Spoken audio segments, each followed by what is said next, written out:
Hey everybody, Anthony Forby for Diesel. Back to basics just for a little bit. This goes for pretty much any standard motor vehicle, petrol, diesel, whatever the case may be. We're just going to talk a little bit about if you've got a flat battery or a alternator that's not charging, so that you don't stress out too much and you don't waste money and waste electrical components replacing batteries when it's the alternator, and of course replacing alternators when it's the battery. So how do you tell the difference? What's going on when you go to start the car and it makes that clicking noise, or it tries to crank and it cranks slow? So we'll just quickly go through all that stuff. So firstly, let's be clear. When you come to a vehicle with a internal combustion engine, there's two conditions, or three really. There's turn the accessories on. So say turn accessories on, that lit up a light there, it's turned on what would be the cigarette light of the radio, a few basic things like that. And then there's turning it on. That's turning it on. Okay, the engine's not going to start when you turn it on. If it's an electric vehicle, then that's turning it on. The engine's ready to go. You put it in reverse or drive and away you go. Or even if it's a hybrid in a lot of cases, but sometimes the engine will start. Even if you've got a push button start like the 150 Prado, same situation. Press the button once, hear the ding, that light came on, voltmeter's on, so accessories are on. That's the accessories. Press it again. That's turning it on. The engine's not going to start, but it's ready to start. On the older 150s, it's got an orange light, and once you depress the brake pedal and press the button, it goes green, and the engine usually starts.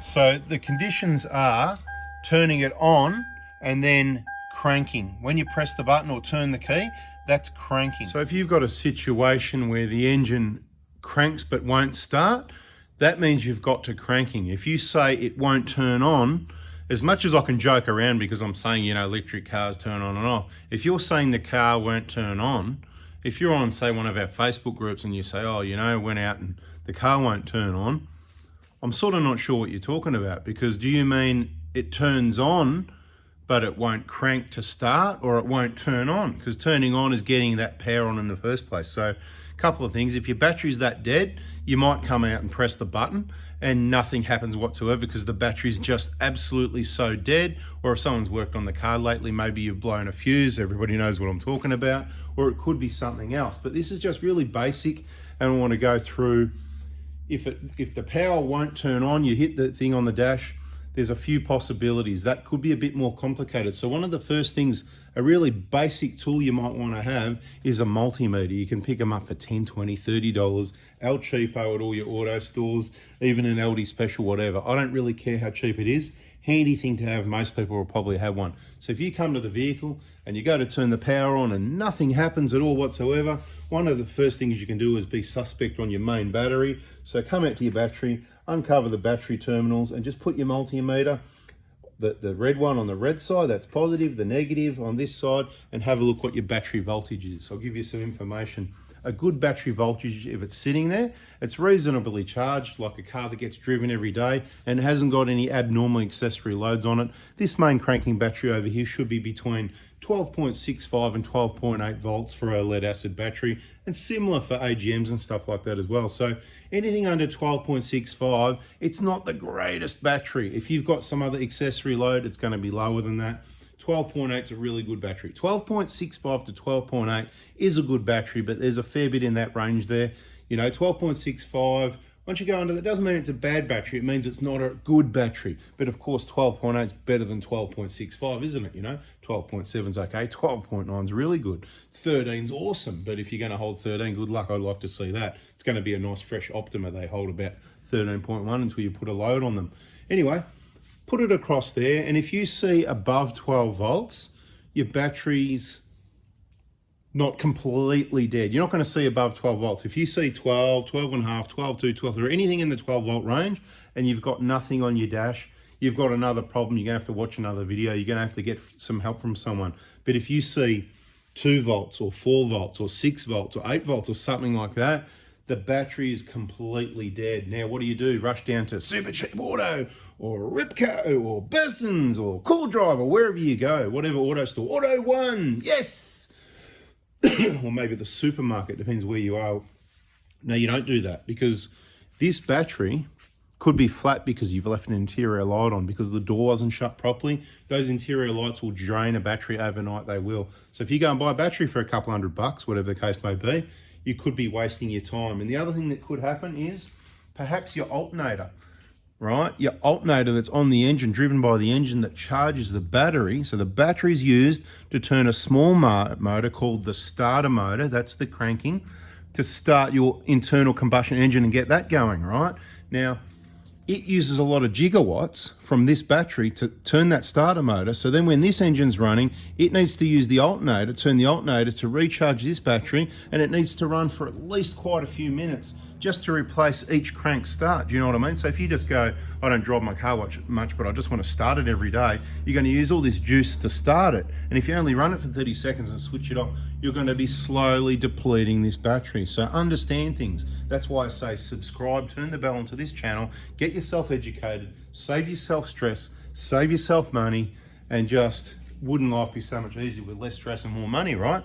So what do you do next?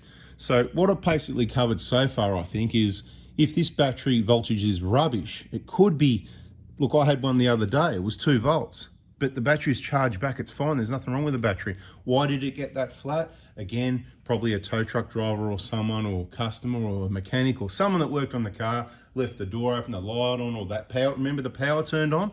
Don't leave the power turned on without the engine running, it will drain the battery. That's this battery here. Okay, so all this yakking, some people think it's waffling, but it's information to get people educated, and all the wise people listening, and they're going, yep, yep, yep. And how lucky, and half the people, not half, a few people know exactly what I'm talking about, and all the good people are going, how lucky are all these other people to have me standing here, spending the time to explain it to them to make their lives easier for free for you.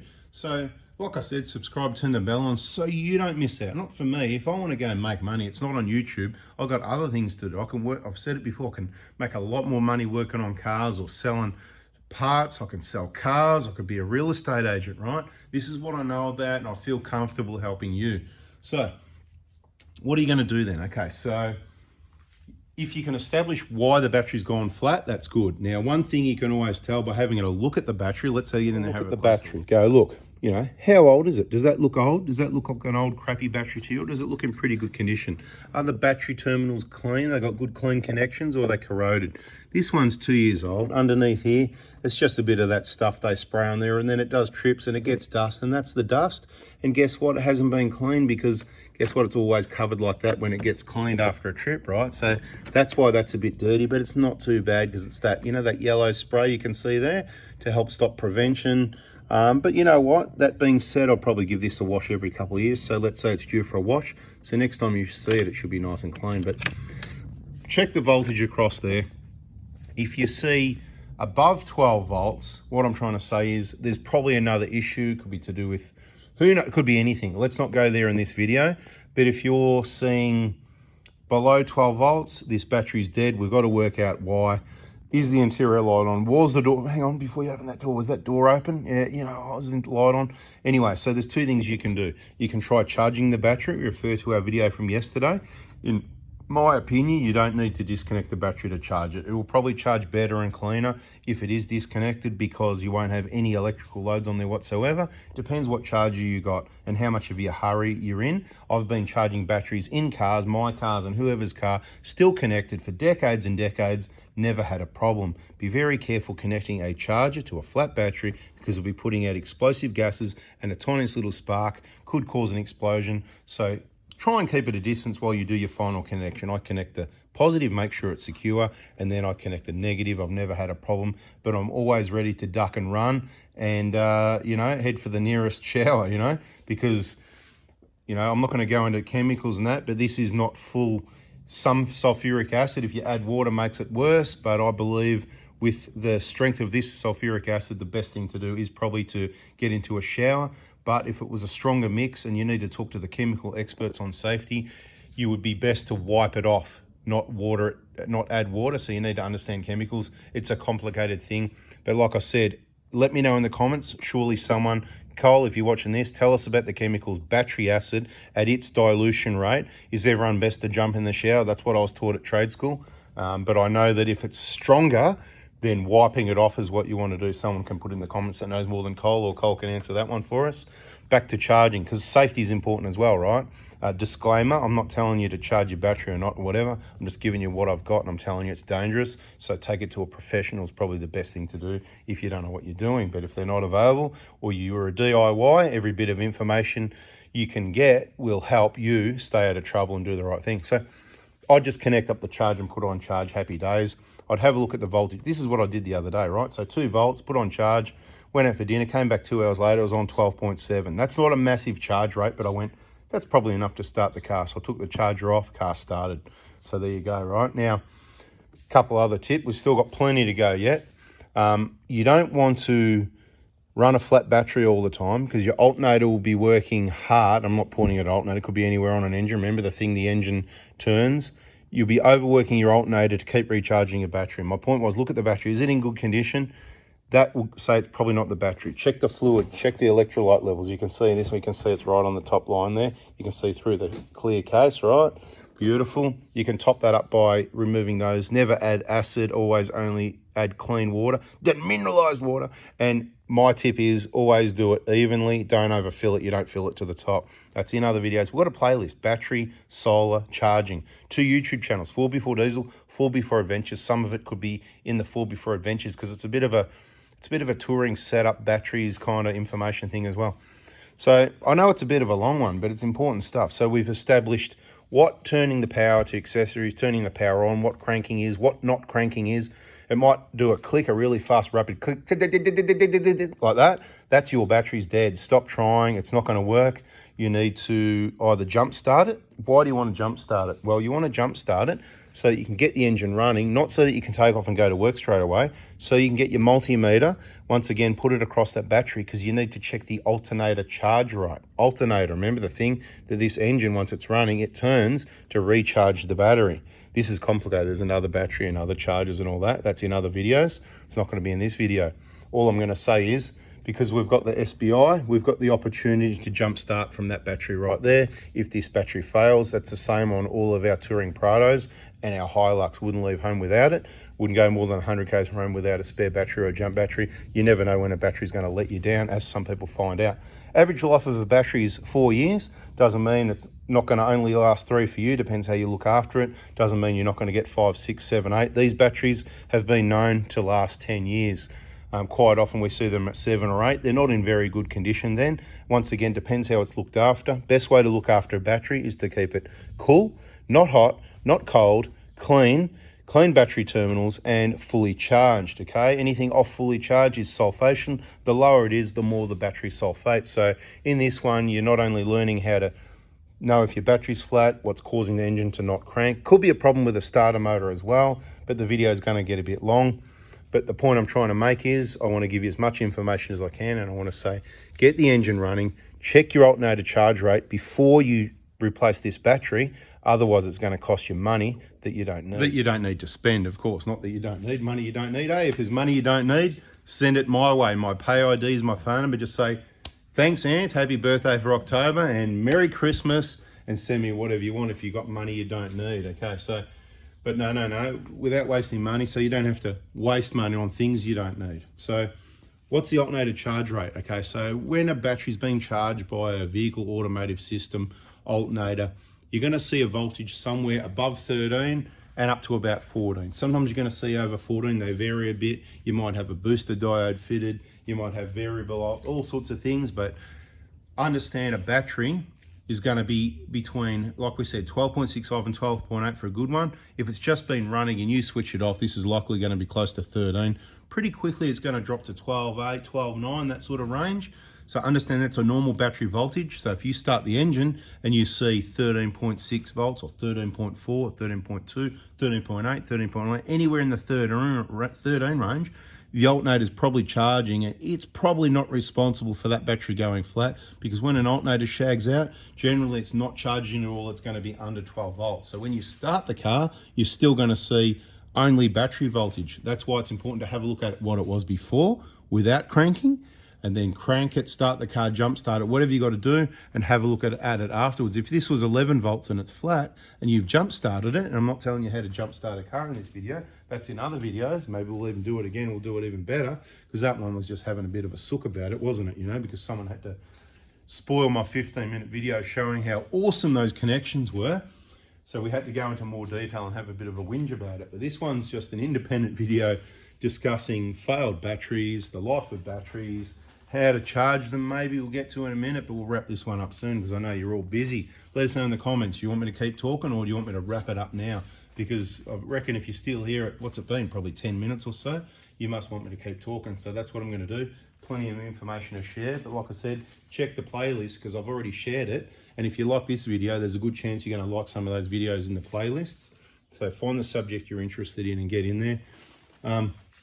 Okay, so where were we? So 13, the most common charge voltage, you're going to see things like, so when you first start the car, the voltage is often lower because the battery's down. Say it's 12.5 volts, it's been sitting here for a couple of days, you start it up, even the alternator's kicking, it might only be 13.2 at engine low idle speed, it's cold, it's just started, it might just go 13.1, 13.2, 13.3, slow, and it'll slowly build up, and then as you get out on the road, the revs are up a little bit, the batteries are recovering a little bit, you'll see your 13.5, 6, 7s. Point is, if you see that, that's great, your alternator's good, you don't need to replace your alternator. If you had a flat battery, and you can't find any reason why it went flat and it looks old and crappy, then there's a good chance it needs a new battery. You can take a guess and replace the battery, or you can take it to somewhere that does a free battery test, like some of these auto stores. They want to sell you batteries, so they'll do a free battery test. Hey, I'll do a free battery test for you. If you're sus on your batteries, I'll do you a free battery test. I don't even want to sell you a battery. You can go to every battery, say, hey, Anthony, the Prado guy, Oz Prado crew, 4x4 diesel sent me minimum 10% discount. I'm not even interested. I'm not going to make any money out of it. That's why I don't do batteries. There's only one of me and I'm too busy doing other stuff. I used to have batteries here, used to have accounts with battery companies.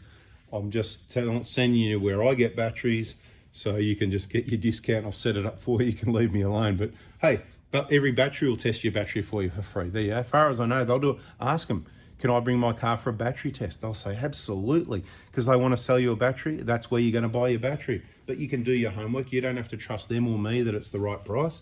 Do your homework. I've talked a lot about batteries. These are really good batteries. They're really good batteries. Depends what you want, you know, what your battery's for. So basically, you probably want to test your battery after you've tested your alternator. But testing these two things awesome. Now, if you don't want to go somewhere and get your battery tested, or it's Sunday, you've got a spare battery on the shelf, you haven't got a battery tester, everyone's closed.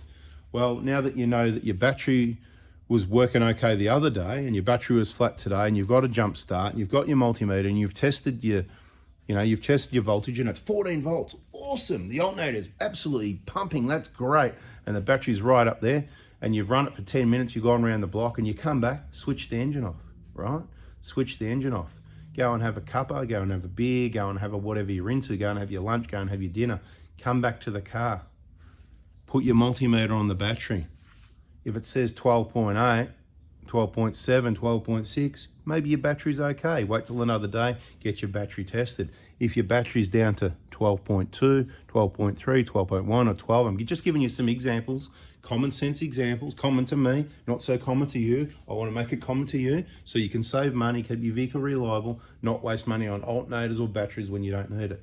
But if you've got that low voltage and you've just driven it and this is pumping at 14 volts, that says to me your battery's cactus, because remember what I said at the start, a good battery voltage is going to be between 12.65 and 12.8 general guide for most lead acid batteries like this, and some Optimas and even things like that. A red Optima, same thing, you're going to see 12.8, something like that, because it's always a good battery. You're going to see 12.9. They're always a good battery, right? So even when they're 5 years old, you'll see stuff like that, as long as you don't get a bad one. I think you can get a bad one maybe, or maybe it's people don't look after them. How you look after your battery is like everything else. What you put in is what you're going to get back.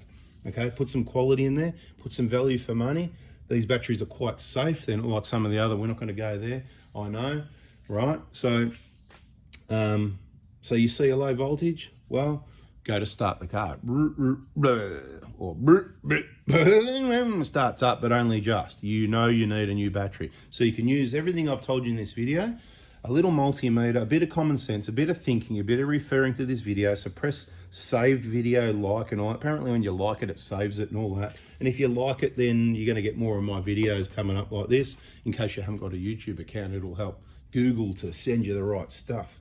So hit like, hit like, hit like. Okay, what else we got? So if it was me charging this battery, I'd connect directly to those terminals. Yeah, I wouldn't worry about connecting anywhere else. Be very careful. I'll say it again. Earth, see this earth goes to the body. See that? That is there. That means this negative, the black, is the whole car. So anything that goes from positive, any of these wires, to anywhere on the body of the car, that's earth to the metal, to the metal, to the metal, metal everywhere, right? Like spanners, that's why you always disconnect the negative first if you're going to disconnect it, because the spanner can touch from here to anywhere on the body. It's not going to matter. You touch the spanner from this one and swing the spanner, that's plastic there, but you know what I mean? It's probably unlikely to happen here. Good setup, Toyota, but if you, and that's the whole point. That's why you disconnect this one first, and this one, it doesn't matter what, as long as that, always tuck it down away to the side, so it's not going to make a little connection there. You get what I'm saying? You can't see where I've been pointing, have you? Sorry about that. So here's your earth over here, right, from this battery. So take this one off first, right? It's all clear. Anyway, take that one off second, put that one on, put that one on last. You're always going to get a little spark. So if you've got a flat battery, you've got to be careful, because dangerous explosive gases, it'll say here, danger, right? I've seen it happen in trade school. Somebody blew up a battery, bang, they sent him jump straight in the shower. So I have seen it. Never seen it since. I'm very careful, but I see a lot of people doing stupid things with batteries and sparks and whatever, and I've never seen one explode, so that's good on them. Trust me, it's a big bang and it's very messy. I never want it happen to any of you guys or me, so that's the go. Now, we've got the jump start one over there as well. Like we said, we've got the auxiliary battery we can use for jump starting. If I wanted to charge that one, same thing, I'll go direct onto those terminals over here, wherever they are, this one here and that one there, right? And basically what's going to happen here, because we've got the DC-DC charger here, this is a little bit of bonus info before we wrap it up. So we've got that Red Arc BC-DC 1225D down there on the K1 bracket. So the way that works now is, I think it's actually saying, is it saying solar at the moment? It reckons it's getting solar. So we've got a skylight on the workshop here, and there's a solar panel on the roof. I'm just going to go and have a look at the voltage back in a sec. Be interesting to see what it's getting. Yeah, not much. 12.5 volts. So it's not really getting much, but it thinks it's getting enough, and that's where you've got to be careful with these sorts of things. And I have been seeing this happen, and it's an awesome situation, because with the projector, we had the situation where many other people also did, and there's a known problem where it takes the charge from this battery to that one. It's not really coming from the solar, if you know what I mean. You end up with this battery flat. And I have been doing some testing on this battery to see what the voltage is while this is happening to that one, and so far so good with this not ruining that battery. But I'll keep monitoring the situation. I'll let you know in another video. You don't want to miss that one either. But point is, if you've got this battery flat and you want to charge this one, then just charge that direct over to there with a charger, no problem. If you've got this battery over here flat and you want to charge it, and you've got one of these or an SBI 12 or anything, look, an SBI is fine because it'll connect the two together, it'll still work. This is the big problem here, right? When you've got the BC-DC, what will happen if you've got a flat battery over here, you'll put a charger on that's, say, 2 amps, 4 amps, 6 amps, 10 amps, 15 amps, 20 amps, whatever, right? Generally, it's going to be one of the lower ones of that selection, and you're going to connect it on this charger over here, on this battery over here, like I said before, right? Bang, direct to the battery, whatever, just carefully, and plug it in. It's going to start charging this battery, and it's going to get charged. It's going to recover, and as soon as it hits charge voltage, what's going to happen? This Red Arc here, it's going to kick in and connect this battery and that battery together, which means it's not going to be connecting them together. Sorry, that's what the SBIs do, which is where it's not a problem. It connects and then they both charge evenly and it balances out, and the charger will get the job done for both batteries, which is great. It's fine, no issues there. But when you've got the DC-DC chargers in place, what happens? This is what's this? A 1225. Is that not a 25 amp charger? So if you've got a flat battery over here, right, and you're putting in 6 amp charger, so let's say, for example, my Century charger is my favorite. 1 amp, 3 amps, 6 amps. I've got 6 amps, right? We're putting 6 amps into there. It comes up to, this one senses, hey, you know, we're up to that voltage where the engine's running. Now it's time to charge this battery. It's literally going to suck from this end. It's kind of probably going to cut in, cut out. Anyway, it gets messy. It will actually eventually get the job done because this battery over here will be full and this will back off, but it'll be really messy and on and off. It'll take hours. So you need to understand the situation with that if you're charging one of those. Very important information. See, all the auto elects, I'm not as dumb as you thought I was, right? Anyway, I'm not trying to prove that I'm not that dumb either. It just turned out that way, okay? And I'm probably smarter than what I'm saying, but I'm only talking about what I know 100% about. So what you need to do here in this case, if this battery's flat, you've left the interior light on, you need to recharge this. Then you need to disconnect this battery and charge it independently and reconnect it. Let the gases settle before you reconnect the battery. Remember that final connection over there. If you've just charged, like a flat battery, puts off explosive gases, and that when you put that negative back on, it's going to make some sparks because there's things in the vehicle that it's going to suck some juice. Not much really, but it only takes a little bit. Again, I've never had any issues, but I'm sort of, the caps are on, you know, blah, blah, blah. Point is, let it settle for a bit. Just let it sit for 20 minutes or whatever you want, you know, 5 minutes, okay? 5 minutes, 10, 20, half an hour, whatever, go and have a cup or whatever you're doing before you reconnect it, okay? It's good info, trust me. Or the other thing you can do is just make sure this one's charged. You can put the charger on over this side here and just get that chock-a-block full and then put the charger on that one. So you've got options, but just understand what will happen. Or you can put a massive charger on over here and then that can get massively charged. Boom, that can kick in, but that's pumping this and that's pumping that, and it's all, everyone's getting pumped and everyone's happy. So whatever the case may be, that's what I've got for you on batteries. Turning the key on, accessories on, cranking. So the power's on, but it cranks but won't start, or the engine, there's no power. There's not turn on, do you get it? Whether it's petrol or electric or diesel or whatever, the turning on part is the first click to the power, if you know what I mean. I hope it's a bada bing, bada boom situation. I'm sure all the people that knew already still know what I mean, and I didn't confuse anyone, and anyone that didn't know what I'm talking about, just watch the video 3 times and hopefully you know as much as I do, because it's bloody good information. I hope you like it. Look forward to seeing the like button and the comments. What did I say to say at the end of this one? This one's a good tip. You're right, good tip. There you go, good tip. See ya.